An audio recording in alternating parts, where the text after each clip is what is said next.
Praise the Lord. Hallelujah.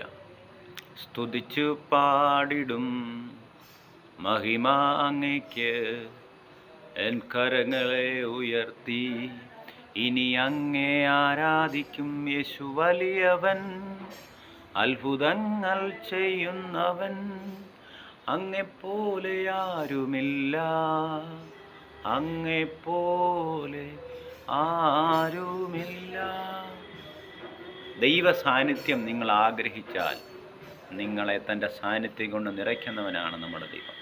മോശ കർത്താവിനോട് ദൈവത്തിൻ്റെ നിയോഗത്തിന് വേണ്ടി ദൈവ സാന്നിധ്യത്തെ ചോദിച്ച മോശയെ നമുക്ക് പുറപ്പാട് പുസ്തകം 33 അധ്യായത്തിൽ കാണാൻ സാധിക്കും. പുറപ്പാട് പുസ്തകം 33 അധ്യായം അതിൻ്റെ 13-14 വാക്യങ്ങൾ നമ്മൾ വായിക്കുമ്പോൾ, ആകയാൽ എന്നോട് കൃപയുണ്ടെങ്കിൽ നിൻ്റെ വഴി എന്നെ അറിയിക്കണമേ, നിനക്ക് എന്നോട് കൃപയുണ്ടാകുവാൻ തക്കവണ്ണം ഞാൻ നിന്നെ അറിയുവാനിടയാകട്ടെ, ഈ ജാതി നിൻ്റെ ജനമെന്ന് ഓർക്കണമെന്ന് പറഞ്ഞു. അപ്പോൾ മോശയോട് ദൈവം പറയാണ്, അതിനവൻ എൻ്റെ സാന്നിധ്യം നിന്നോടുകൂടെ പോരും, ഞാൻ നിനക്ക് സ്വസ്ഥത നൽകുമെന്ന് അറിയിച്ചത്. അവനവനോട് തിരുസാന്നിധ്യം എന്നോടുകൂടെ പോരുന്നില്ലെങ്കിൽ ഞങ്ങളെ ഇവിടുന്ന് പുറപ്പെടുവിക്കരുത്. അപ്പോൾ ദൈവ സാന്നിധ്യം ചോദിച്ച മോശയ്ക്ക് ദൈവം കൊടുത്ത മറുപടിയാണ് പുറപ്പാട് ദിവസം 33:17. യഹോവ മോശയോട് പറയുകയാണ്, നീ പറഞ്ഞ വാക്ക് പോലെ ഞാൻ ചെയ്യും. ഒന്ന്, ദൈവം എന്ത് ചെയ്തു പറയുകയാണ്, നീ പറഞ്ഞ വാക്ക് പോലെ ഞാൻ ചെയ്യും. നമ്മൾ പറഞ്ഞതുപോലെ ദൈവം ചെയ്യാൻ പോകുന്ന വർഷമാണ് 2026. അടുത്തായിട്ട് പറയുകയാണ്, എനിക്ക് നിന്നോട് കൃപ തോന്നിയിരിക്കുന്നു. ദൈവത്തിൻ്റെ ഫേവർ അഥവാ കൃപ തോന്നുന്ന ഗ്രേസ് വെളിപ്പെടുന്ന വർഷമാണ് 2026. ഞാൻ നിന്നെ അടുത്തറിഞ്ഞിരിക്കും. നമ്മുടെ അമ്മ അറിയുന്നതിന് മുമ്പ് അറിയുന്നതിനേക്കാൾ, അപ്പനെ അറിയുന്നതിനേക്കാൾ, പാസ്റ്റർ അറിയുന്നതിനേക്കാൾ ദൈവം നമ്മളെ അടുത്തറിഞ്ഞിരിക്കുന്നു.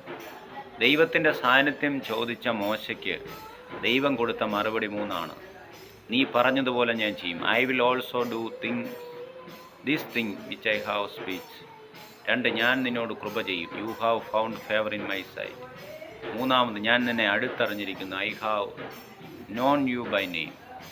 അപ്പോൾ നമ്മുടെ ദൈവത്തിൻ്റെ പ്രത്യേകത, നമ്മൾ ചോദിക്കുന്നത് തരുന്നതല്ല, ചോദിക്കുന്നതിനും നനയ്ക്കുന്നതിനും അത്യന്തപരമായി നമ്മിൽ വ്യാപരിക്കുന്ന ശക്തികൾ ചെയ്യാൻ കഴിയും. അഹരോൻ സംഖ്യാപുസ്തകം 17 അധ്യായം നമ്മൾ വായിക്കുമ്പോൾ അഹരോനൊരു തളിർപ്പാണ് ചോദിച്ചത്. പക്ഷേ അവനോട് ദൈവം എന്ത് ചെയ്തു? ഒരു തളിർപ്പ് മാത്രമല്ല, തളിർത്തു പൂത്തു ബദാം ഫലം കായ്ച്ച പോലെ നമ്മൾ ചോദിക്കുന്നതിലും നനയ്ക്കുന്നതിലും അത്യന്തം പരമായി നമ്മിൽ വ്യാപരിക്കുന്ന ശക്തിയാൽ ചെയ്യാൻ കഴിയും. ഈ 2026 നമ്മൾ ചോദിക്കുന്നതിനേക്കാൾ നനയ്ക്കുന്നതിനേക്കാൾ ഉപരിയായിട്ട് നമ്മുടെ വ്യക്തിപരമായ ജീവിതത്തിലും കുടുംബജീവിതത്തിലും സഭാജീവിതത്തിലും സമൂഹ ജീവിതത്തിലും ദൈവം നാം ചോദിക്കുന്നതിലും നനയ്ക്കുന്നതിലും അത്യന്തം പരമായി നമുക്ക് വേണ്ടി നൽകുവാൻ കരുതുവാൻ വിശ്വസ്തനായ കർത്താവാണ് നമ്മൾ.